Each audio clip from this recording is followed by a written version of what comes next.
Ahoj, čaute. Dnes si rozoberieme tému, že či vlastne dať pod základové pásy štrkové lôžko, prípadne, že či to má nejaký benefit alebo negatíva na stavbu.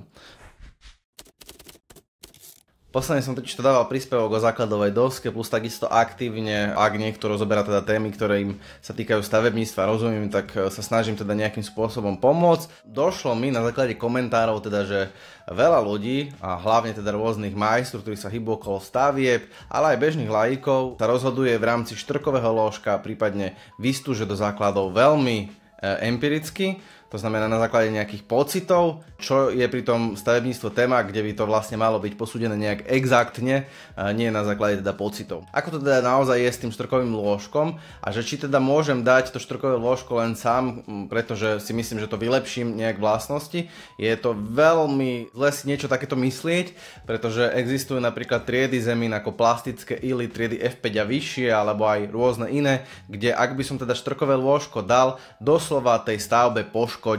Toto, či teda to štrkové lôžko dať alebo nedať, by mal teda rozhodovať geológ. Následne na základe geológie by mal projektant statiky spracovať celý postup zakladania stavby. No a naše zakladanie by teda malo presne prebiehať podľa tohto projektu statiky.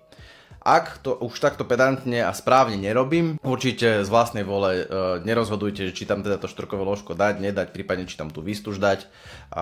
Radšej sa poradte s nejakým odborníkom, to znamená odborník znamená človek, ktorý má na to reálne pečiatku, je osoba odborne spôsobila na návrh zakladania, nie nejaký kamarát, nie nejaký človek, ktorý nejaké dosky zhotovil, ale reálne nemá na to oprávnenie. V opačnom prípade sa môže stať, v lepšom prípade, že teda vyhodíte zbytočne peniaze do vzduchu, v horšom prípade, že stavbu ešte poškodíte. Dajte mi prosím vedieť dole do komentárov, či vám to takto, ako som to povedal, dáva zmysel a v prípade výstavby nás nezabudnite kontaktovať. Radi spolu s vami navrhneme dom, ktorý bude mať dlhšiu životnosť a nižšie náklady stavby.